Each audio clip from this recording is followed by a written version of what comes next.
Hello everyone, welcome to another iRacing video, and you join us on the grid for the latest instalment of the BMW 12.0 challenge, today coming from Spa.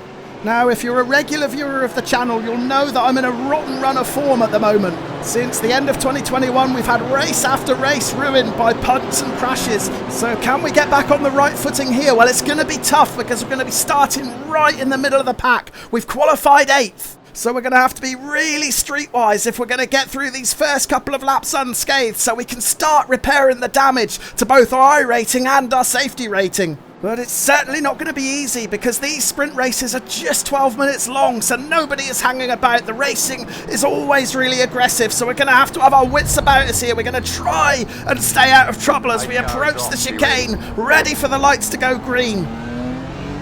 Green flag. Well, they've gone green and we're underway, and thankfully we're in a little bit of space as well. We're out wide, so I'm going to stay out wide because La Source, turn 1 at Spa, can often end in carnage, particularly in a race like this. So we're going to try and leave as much space as we can on the inside without running wide ourselves. Thankfully no one tried a dive bomb up the inside. So we've got through La Source unscathed, and I think we might have even gained a position as well because we're up to 7th. Now the next challenge is to get through Eau Rouge safely. Hopefully we won't see any wrecks in front of us that we've got to try and avoid. We do drift a little bit wide and we've picked up an instant point, but thankfully no slowdown penalty as one car in front swerves across the track. He's gone into the barrier and they're 3 wide ahead of us, which means there's no way through, and unfortunately we chose the wrong line. We went left and we had to get off the gas, and that slowed us right down. It's also opened up a huge gap on the inside, and I've got no choice now but to leave space, and there's some contact ahead and we can nip up the inside. We've gained 2 positions there,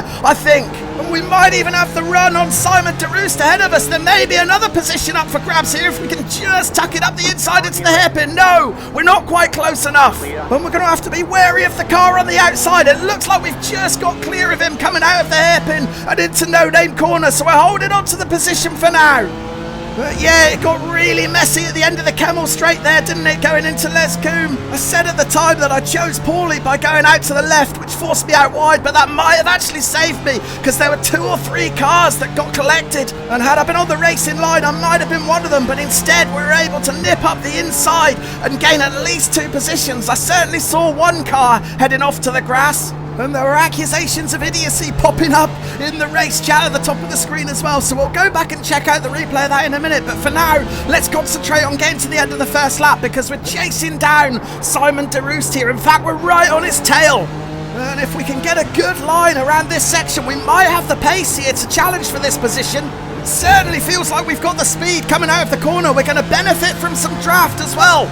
Now, which line's he going to take? He's going to stay on the racing line. That opens up the inside, but there's only enough room if he leaves this room, and he's not going to. He's entitled to shut the door there. We had to get off the gas. The last thing I want to do is cause any contact, but we're still right with him here. Which line's he going to take now? It looks like he's going to defend into the final chicane. That's going to push us out wide, and there's not really much we can do from this position if he holds onto his line, which he has done. But look behind, they're 3 wide behind us coming into the chicane. How they all got through that unscathed, I'll never know. But we're coming up to end lap 1 now. It'll be interesting to see exactly how many positions we've gained, and we're up to 5th. So that's a really encouraging start. After lap 1, we've gone from 8th to 5th. So 3 positions gained on that opening lap. Let's go back and check out a replay and see where we made them. Now watch the black car at the bottom left of the screen. That's Jan Russell. He's in 2nd place and he's going to be the first casualty of Eau Rouge. Watch the pass up the inside. There's a little bit of contact, and sadly that's all you need to cause terminal damage on these cars. It looks like his steering is ruined as he plows into the barrier, and that gave us 1 position back, but then we got caught in this traffic jam with 3 wide coming down the Camel Straight. Now watch the 5 and the 6 side by side into Les Coombe. It's the number 6, Steve McCord, who runs a little bit wide. He tries to get back online, clips 2 cars, one of them goes off, but thankfully I ran in really deep into that section, which probably saved me. Let's watch it again from the chopper cam. Now at the time I was really frustrated. I thought I chose the wrong line because right there you can see my brake lights come on. I had to get right off the gas, and it opened up a huge gap on the inside. One car dived through and another tries to. That's what made me stay out wide, and I'm glad I did, because not only did I avoid the carnage, but I was also able to tuck it back up the inside of the car in front. Now, with hindsight, I wonder if I should have given that position back. I'm not sure if the yellow flags were out when I made that pass, but we didn't see them at the time, so we cracked on and we pushed to try and get past the number 3 car in front, Simon de Roos. This was the closest we came, just having a sniff up the inside. I wondered if he might leave me some room. He was under no obligation to do so, and he didn't do. And then he took the defensive line on the approach to this final chicane, so that sent us out wide. We were unable to do anything from that position, but watch the cars behind. They're having an almighty tussle, and they're going to go in 3 wide. Somehow, they all get through. Great racing to end the first lap here at Spa, and we cross the line in 5th. Rejoining the live action on lap 2, and we're still in hot pursuit of Simon de Roos ahead. We're right on its tail as we come into the hairpin, but we've also got to keep one eye on the rearview mirror because Nicolas Hulin is closing fast. Now we're just going to get our line a little bit wrong into No Name Corner. It sends us a tiny bit wide on exit. That's going to cost us a valuable couple of tenths. And now we're going to make a second mistake in quick succession, just carrying a bit too much speed into Pouin. We get on the gas a little bit early and that runs us off track. It's a second incident point. But more damaging than that is the need just for a fraction of a second to get off the gas to correct the line of the car. That's cost us a couple of more tenths of a second, and it means that de Roos has now pulled away. He's 1 second clear, and we've got Hulin for company behind. Now, Yulan's got the number 1 plate, so clearly he's one of the faster guys on the grid, so I'm expecting to come under attack very, very shortly now. But for now, we've got a half-second advantage, although we do take a little bit too much of that curb on the inside. That's not going to do us any favours. Is that gap going to come down at all? It's still half a second at this point, down to 0.4 now. We might just be far enough ahead to get to the end of this lap, still holding on to 5th place, but I suspect the battle will only get more intense on lap 3. Approaching the final chicane for the second time then, and we're going to make the decision not to defend the line, and it proves to be the wrong decision because look, Hulin dives up the inside. He's going to get the car stopped. We have to take avoided action. We almost stopped dead to avoid the contact, and thankfully we do just about enough for us both to get through safely, but sadly we've lost 5th position. We're going to end lap 2 in 6th. Yeah, I had the opportunity to take the defensive line and I didn't do it, and that's what cost me. Look at that, the gap's huge up the inside, and if you're a fan of motocross, that's what's known as the classic block pass. You land up to 5th, me down to 6th.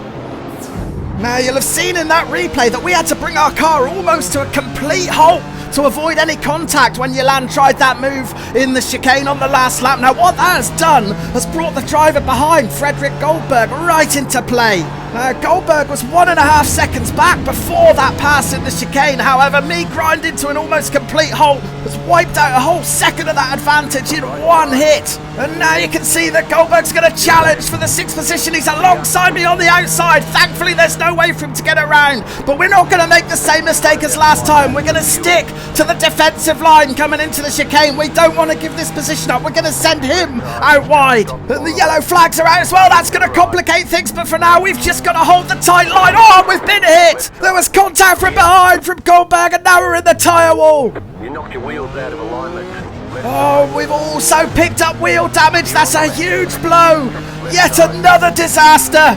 And we've rejoined slap bang in the middle of a 3-way battle. Now, I don't want to get involved in that, particularly while I'm not sure how this car's handling with the damage, although they're both out of shape.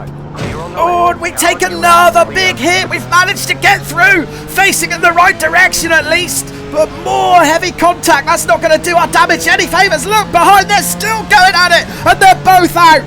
Caleb Daroglu and Levold having a right falling out, and that's actually going to give us some breathing room. We gained a couple of positions back there with that melee at the source, but are we going to be able to carry this banged up BMW home with 2 laps to go? So a right mess in the chicane. This is what happened even before we got there. Vincent Hervey gets punted from behind out of 2nd position. That was what caused the yellow flag that we got on approach. Now as Hervey rejoins, he's only lost 1 position to McCord, who hit him. We can hear more crunching and scraping in the background. That was me coming off 2nd best in the battle with Frederick Goldberg. Now I took the defensive line with the intention of sending Goldberg out wide, and it worked. He's out way wide, but he's still going to come back for the apex, and I was trying to go for it too, and unfortunately it was me who came off 2nd best and was put into the tyre wall on board with Goldberg. No, I can't really be too critical of him here because although he's running in really deep, he's not got anywhere else to go. There's the contact. And yeah, that one might be on me, maybe because I'd given him the space in the first place. I should have followed it through and given him the same amount of space on the exit of the chicane as I gave him on the entrance. Perhaps if we freeze the chopper cam here, it might give us a better idea of what we could have done. Yeah, you can see right there. That's the exact moment I decided to go for the apex rather than leave a gap. Now, I knew that Goldborg was there. And although he's not quite alongside me, I should have also known that he only had one choice, and that was the inside line. So when we replay it,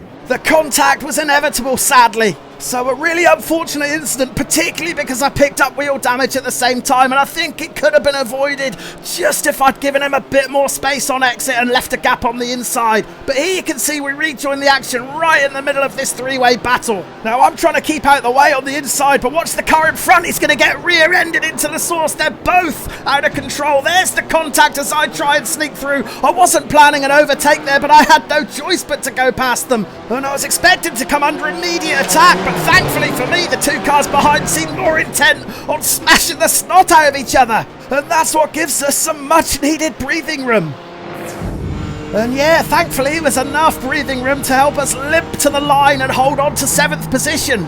Caleb Deroglu behind was never able to close that gap back down. I suspect that he picked up as much damage in that clash with the other driver as I did when I came to grief in the chicane a couple of laps ago. But there we go. Despite that incident, we're able to cross the line and take the checkered flag in 7th place. So not quite the disaster that it could have been. Great job. You did really well.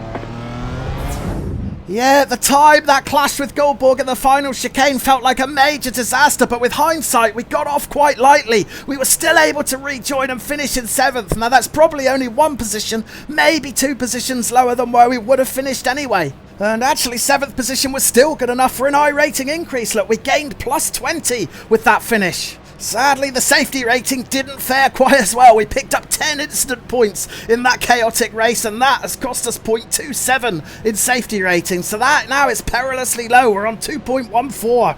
So that's it from iRacing this week. My quest for a clean race continues. Hopefully we'll have better luck next week. But in the meantime, please do give the video a thumbs up if you've enjoyed watching it, and do consider subscribing to the channel if you haven't done so already. And I'll be back next week with another video. Thanks for watching. Cheers for now. Bye.